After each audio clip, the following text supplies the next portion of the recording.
Hello students, मैं नारायण लाल माली शाही का चल इतिहास ऑनलाइन क्लास में आपका स्वागत करता हूं। आज हम बीए पार्ट्स सेकंड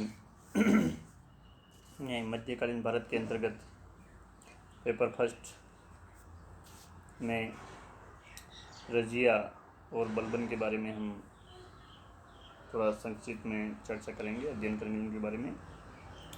रजिया गुलाम वंश के सुल्तान इल्तुतमिश की पुत्री थी और उसने अपने अंतिम समय में अपने अमीरों को आदेश दिया कि उसकी मृत्यु के बाद रजिया को दिल्ली की गद्दी पर बिठाया जाए।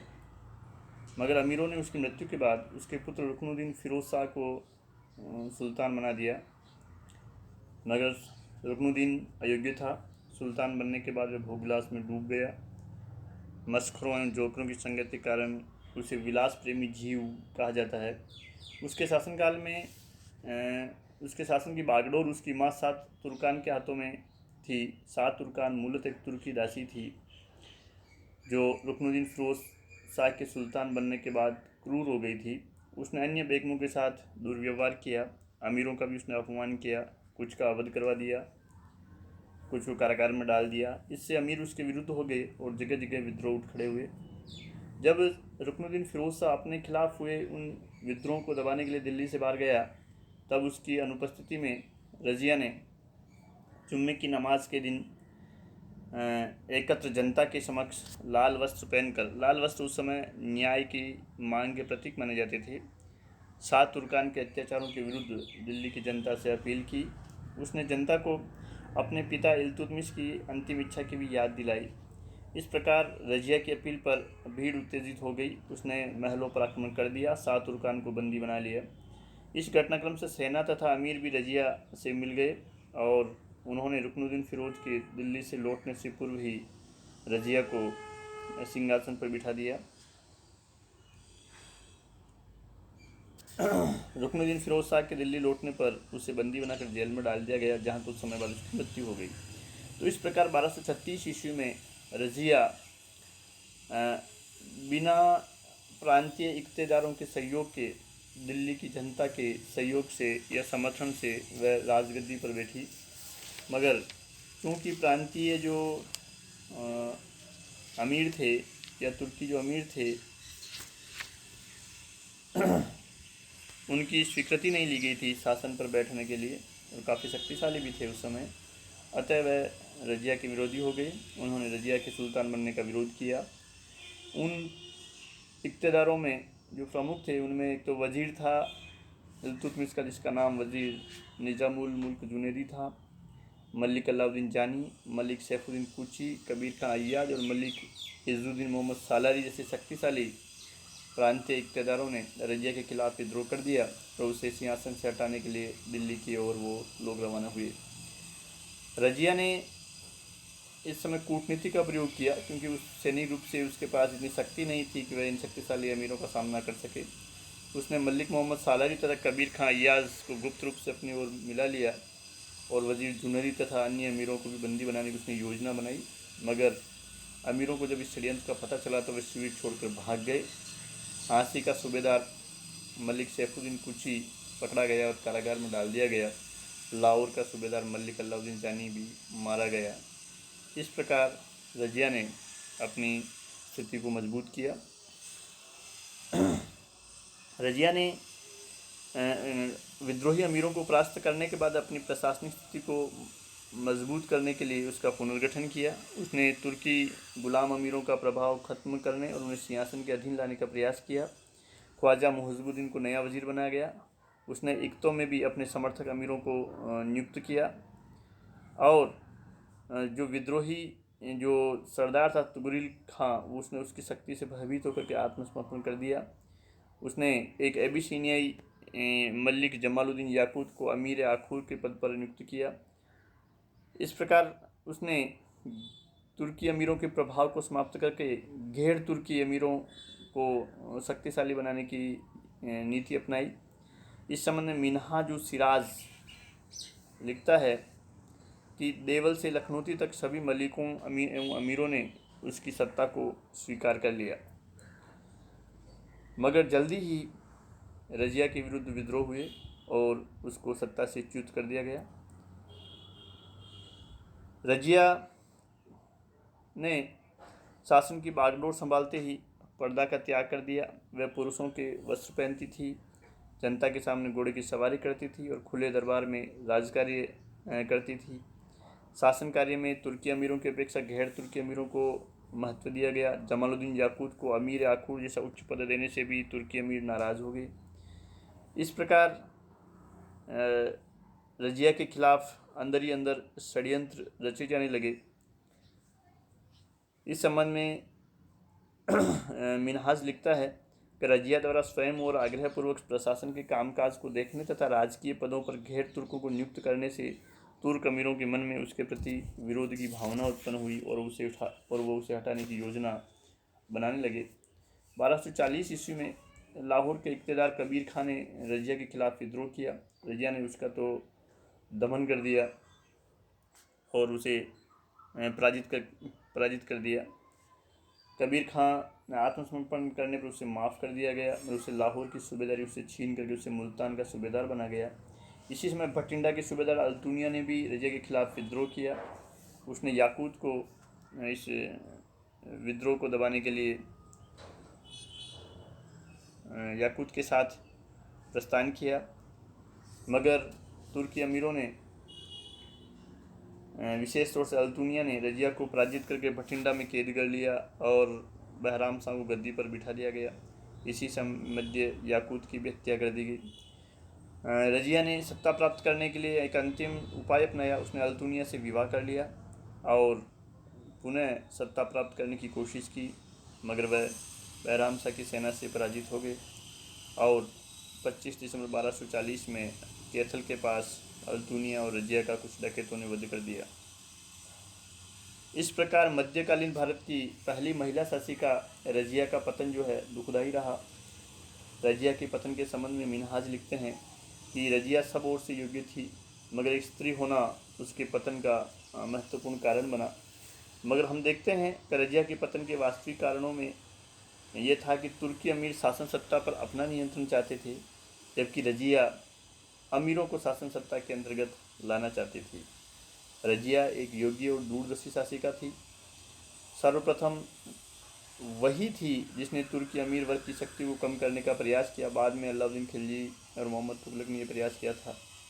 उसने पुरुषों के समान राजकार्य चलाया और अपनी सेनाओं का नेतृत्व किया।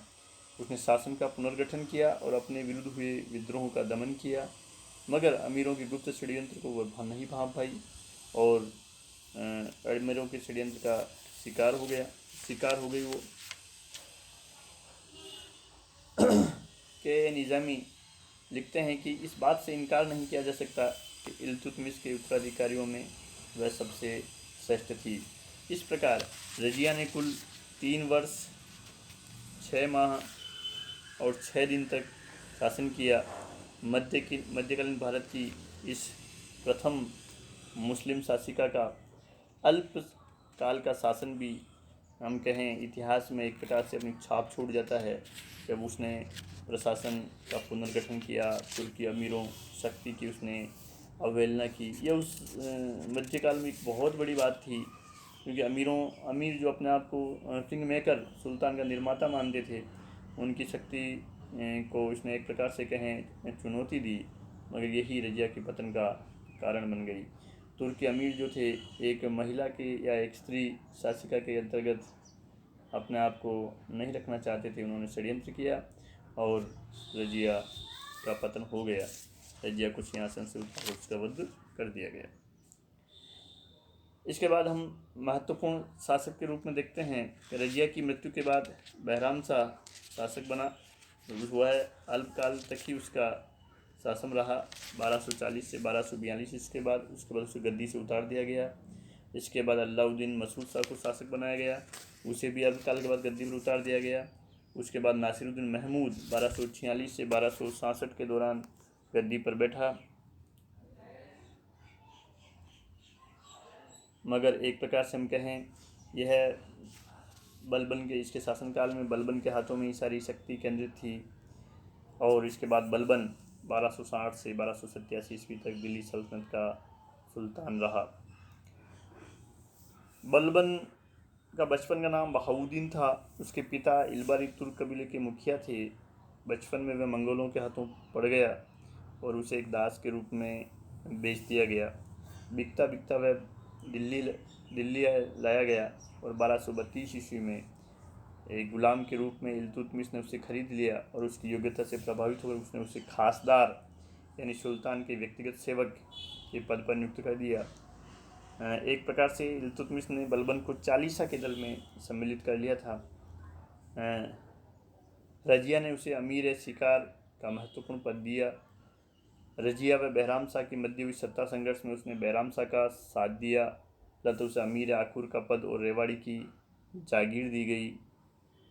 मसूद शाह को सुल्तान बनाने में सहायता देने पर उसे अमीर हाजिब का पद व हाँसी की सूबेदारी मिली। 1245 ईस्वी में उसने मंगोलों के विरुद्ध शाही सेना का नेतृत्व किया। अलाउद्दीन मसूद शाह को सिंहासन से हटाकर नासिरुद्दीन महमूद को सुल्तान बनाने में बलबन का प्रमुख योगदान था। अतः उसके शासनकाल के दौरान बलबन काफ़ी शक्तिशाली रहा। शासन की संपूर्ण शक्ति उसके हाथों में थी। उसे उल्लू खां की उपाधि व नायब मुमलिकात का पद दिया। नायब के पद पर रहते उसने संपूर्ण शासन सत्ता का उपभोग किया। 1267 ईस्वी में नासिरुद्दीन महमूद की मृत्यु के बाद वह दिल्ली का सुल्तान बना। दिल्ली का सुल्तान बनने के समय बलबन के सामने कई आंतरिक एवं बाह्य समस्याएं उठ खड़ी हुई। पूरे देश में विद्रोह की स्थिति थी। सुल्तान पद की प्रतिष्ठा काफ़ी गिर चुकी थी। तुर्की अमीर बार बार गद्दी पर सुल्तानों को बिठा और उतार रहे थे अपनी इच्छानुसार।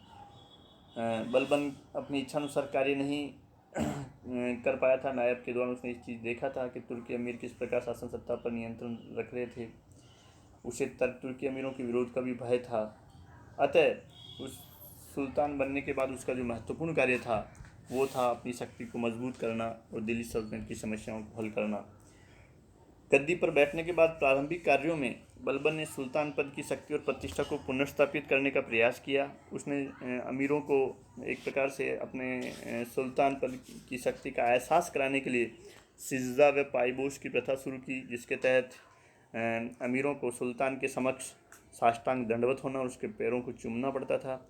इससे उन्हें यह महसूस हुआ कि सुल्तान सुल्तान है और अमीर उसके अंतर्गत है। तो उसने जनता के मन में और अमीरों के मन में सुल्तान के पद का भय पैदा किया। उसने दोवाब एवं मेवात में विद्रोहों का दमन कर वहाँ कानून व्यवस्था स्थापित की। फिर उसकी शक्ति के लिए खतरा बने चालीसा के दल का उसने एक प्रकार से कहें कि दमन किया, उनकी शक्ति को नष्ट किया। चालीसा एक 40 गुलाम सरदारों का दल था जिसे तुर्कान या चीहलगानी के नाम से भी जाना जाता है। इसका गठन इल्तुतमिश ने अपनी शक्ति को सुदृढ़ करने के लिए किया था। इल्तुतमिश के शासनकाल तक वो उसके प्रति वफादार रहे थे, मगर इल्तुतमिश के उत्तराधिकारी काल में ये चालीसा काफ़ी शक्तिशाली और महत्वाकांक्षी हो गए थे। वे एक के बाद एक सुल्तानों को पद पर बिठाते थे और उनकी इच्छानुसार शासन नहीं करने पर उन्हें गद्दी से उतार दिया करते थे। यही स्थिति बलबन के शासनकाल में सामने आई। बलबन ने चालीसा के दमन की नीति अपनाई। उसने छोटे छोटे अपराधों पर चालीसा के जो सदस्य थे उनको उसने कठोर दंड दिया, कुछ का ट्रांसफ़र कर दिया, कुछ की शक्ति कम कर दी और कुछ का उसने वध करवा दिया। इस प्रकार चालीसा का गठन इल्तुतमिश ने किया था और चालीसा के दमन का जो कार्य है वो बलबन द्वारा किया गया था। उसने मंगोल आक्रमणों के विरुद्ध लोहे एवं रक्त की नीति अपनाई।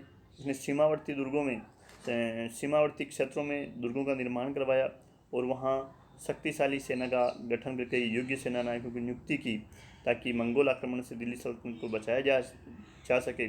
और इस मंगोलों के आक्रमण के भय के कारण ही उसने अपने राज्य का विस्तार नहीं किया। उसने बंदी हुए मंगोलों के साथ निर्दयता का व्यवहार किया ताकि मंगोलों में भी एक प्रकार से भय की स्थिति उत्पन्न हो और वह दिल्ली सल्तनत की तरफ नहीं आए।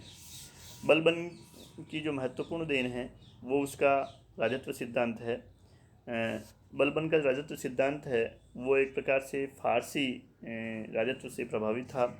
जियाउद्दीन बर्नी ने उसके राजत्व सिद्धांत की जानकारी दी है हमें। तो बलबन दिल्ली का पहला सुल्तान था जिसने राजत्व के सिद्धांत की स्थापना की, हम कह सकते हैं। वह सुल्तान को पृथ्वी पर अल्लाह का प्रतिनिधि या नियाबत खुदा ही मानता था। उसका कहना था कि पैगंबर मोहम्मद साहब के बाद सुल्तान का पद सर्वोपरि है। इस प्रकार वह एक निरंकुश शासक की अवधारणा पर शासन कर रहा था। बलबन ने कहा कि सुल्तान पृथ्वी पर ईश्वर का प्रतिनिधि है, उसका स्थान केवल पैगंबर के बाद है। सुल्तान को कार्य करने की प्रेरणा और शक्ति ईश्वर से प्राप्त होती है, इसलिए जनता या अमीरों को उसके कार्य की आलोचना करने का अधिकार नहीं है। उसने राजत्व को एक देवी संस्था माना और सुल्तान को ईश्वर की छाया या प्रतिबिंब।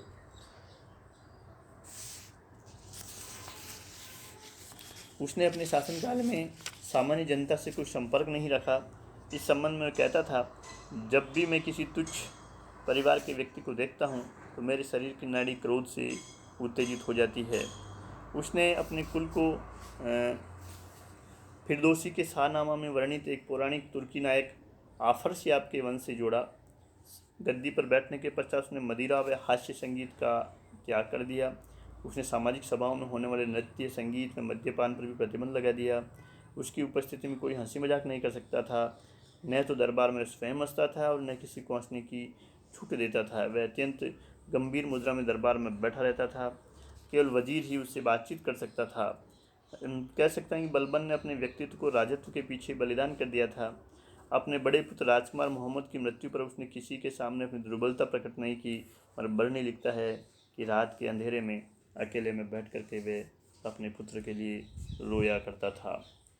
बलबन ने अपने व्यक्तिगत व सार्वजनिक जीवन में फारसी रीति रिवाजों को अपनाया। उसने नवरोज़ का उत्सव मनाने की शुरुआत की। नवरोज़ फारसी नववर्ष का त्यौहार होता है, नववर्ष का उत्सव होता है। उसने अपने पौत्रों के नाम भी फारस के सम्राटों के समान केकुबात, के खुसरो, केकास रखे। हम कह सकते हैं कि बलबन का जो राजत्व सिद्धांत था वो शक्ति, प्रतिष्ठा और न्याय पर आधारित था। उस राजत्व सिद्धांत का जो उद्देश्य था वो सैनिक व प्रशासनिक अधिकारियों पर प्रभुत्व रखना था। वह राजा के पद को एक विशेष स्थिति प्रदान करना चाहता था जो अपनी शक्ति व सत्ता के लिए अभिजात या अमीर वर्ग पर निर्भर न रह करके अपनी व्यक्तिगत शक्ति पर आधारित हो। बलबन ने खलीफा की राजनीतिक सत्ता को मान्यता दी। अपनी राजनीतिक शक्ति के प्रयोग के लिए उसने खलीफा की अनुमति प्राप्त की। उसने अपने सिक्कों पर खलीफा का नाम भी अंकित किया तथा खुतबे में खलीफा का नाम सम्मिलित किया। मगर एक प्रकार से ये अवसरवादी चीज़ें थी कि जब उसे राजनीतिक आवश्यकता होती तो वह खलीफा की अनुमति प्राप्त करने की चर्चा भी बलबन एक प्रकार से कर लिया करता था। एक अच्छा उसे हम अभिनेता कह सकते हैं हम बलबन को। बलबन ने कई प्रशासनिक सुधार कार्य भी किए। उसने सेना का पुनर्गठन किया। उसका कहना था कि निरंकुश राजत्व की रक्षा के लिए एक शक्तिशाली सेना की आवश्यकता होती है। उसने दीवान या आरिस नाम से एक पृथक सैन्य विभाग की स्थापना की जो सैनिकों की भर्ती, अनुशासन, प्रशिक्षण और उन्हें अस्त्र से सुसज्जित करने का कार्य करता था। उसने एक कुशल और विश्वसनीय गुप्तचर प्रणाली का गठन किया। गुप्तचर को बरीद और गुप्तचर के विभाग के मुख्य अधिकारी को बरीद या मुमालिक कहा जाता था। बलबन ने सैनिक एकताओं का पुनर्ग्रहण किया। यह सैनिक एकताएँ इल्तुतमिश द्वारा दी गई थी जो वेतन के बदले सैनिकों को दी गई थी। केवल 2000 तुर्क सैनिकों को उसने दोआब में एकताएँ प्रदान की थी। बलबन ने इन एकताओं की जांच करवाई और उनमें से अधिकांश एकताधारियों की मृत्यु होने पर उसने उन एकताओं के पुनर्ग्रहण का आदेश दिया। तो एक प्रकार से उसने जो एक आनुवंशिक जो सैनिक व्यवस्था थी उसको समाप्त करने का बलबन ने थोड़ा प्रयास किया था। बलबन ने शासन का केंद्रीकरण किया और नौकरशाही पर उसने कड़ा नियंत्रण रखा। अधिकांश सरकारी नियुक्तियां वह स्वयं करता था या उसकी अनुमति से की जाती थी। प्रांतीय सूबेदारों पर वह कड़ी निगरानी रखता था। उसने सैनिक व आर्थिक अधिकारों को अलग किया ताकि किसी अधिकारी के हाथों में ज़्यादा शक्ति इकट्ठी नहीं हो जाए। उसने वजीर से उसके सैनिक व आर्थिक अधिकार छीन लिए थे जिससे वजीर पद का महत्व कम हो गया था। बलबन के अनुसार राज्य की प्रतिष्ठा केवल सुल्तान के हाथों में न होकर अधिकारियों के हाथों में भी होती है। और वह कहा करता था अधिकारियों को ईमानदार, न्यायप्रिय तथा धार्मिक प्रवृत्ति का होना चाहिए। जिससे जनता सुरक्षित रह सके और उसे अन्याय एवं शोषण से मुक्ति मिल सके। बलबन ने इक्तो में सूबेदारों पर नियंत्रण रखने के लिए वहाँ ख्वाजा नामक एक अलग अधिकारी की नियुक्ति की, जो सीधे ही सुल्तान को रिपोर्ट करता था। बलबन के सामने जो मुख्य समस्या थी वो शासन को स्थायित्व प्रदान करना था। उसे शासन का एक लंबा अनुभव था। सुल्तान नासिरुद्दीन महमूद के शासनकाल में 1246 से 1266 ईस्वी के दौरान उसने नायब के पद का उपभोग किया था और इस दौरान उसने शासन का अच्छा अनुभव लिया था। उसने परिस्थितियों के कारण शासन में आमूलचूल परिवर्तन तो नहीं किया, मगर फिर भी जहां उसने आवश्यक समझा वहां उसने सुधार किए थे। इस प्रकार 1287 ईस्वी में बलबन की मृत्यु हो गई। बलबन के संबंध में हम कह सकते हैं कि वह एक साधारण सा गुलाम होकर के सुल्तान बना। उसने अपनी शक्ति एवं वंश की सुरक्षा को खतरे से बचाने के लिए चालीसा का दमन किया एवं सुल्तान की प्रतिष्ठा और शक्ति को पुनर्स्थापित किया। उसने सिजदा, पायबोश व नौरोज जैसी फारसी परंपराओं को अपनाया। आंतरिक विद्रोह और मंगोल आक्रमणों से उसने दिल्ली सल्तनत की रक्षा भी की। फिर भी हम कह सकते हैं कि सभी शासकों में कुछ न कुछ कमियां होती है। बलबन भी एक कठोर एवं निष्ठुर शासक था। अपने लक्ष्य को प्राप्त करने के लिए उसने सभी प्रकार के साधन अपनाए। अपनी सत्ता को चुनौती देने वालों के प्रति वह क्रूरता का व्यवहार करता था, जैसा उसने तुगरिल खां के विद्रोह के दौरान 1279 ईस्वी में किया था। डॉक्टर आशीर्वादी लाल श्रीवास्तव तो लिखते हैं कि बलबन धर्मांध और असहिष्णु था तथा उसमें रचनात्मक प्रतिभा का अभाव था। उसमें व्यवस्था कायम करने की शक्ति थी, मगर नई चीज़ों का आविष्कार करने की ताकत उसमें नहीं थी। हम अंत में डॉक्टर ईश्वरी प्रसाद के शब्दों में बलबन का मूल्यांकन करते हुए कह सकते हैं कि महान योद्धा, शासक एवं नीति निपुण बलबन, जिसने घोर संकटमय स्थिति में अल्पवयस्क मुस्लिम राज्य को सुरक्षित रखा और नष्ट होने से बचाया, मध्यकालीन भारतीय इतिहास में वह सदैव उच्च स्थान पाता रहेगा। निश्चित रूप से उसके बलबन के चरित्र में अनेक कमियाँ थी, मगर फिर भी हम ये कह सकते हैं कि यदि उसने कठोर नीति नहीं अपनाई होती, निर्दयी नीति नहीं अपनाई होती, तो आंतरिक विद्रोह एवं मंगोल आक्रमण से दिल्ली सल्तनत छिन्न भिन्न हो गई होती।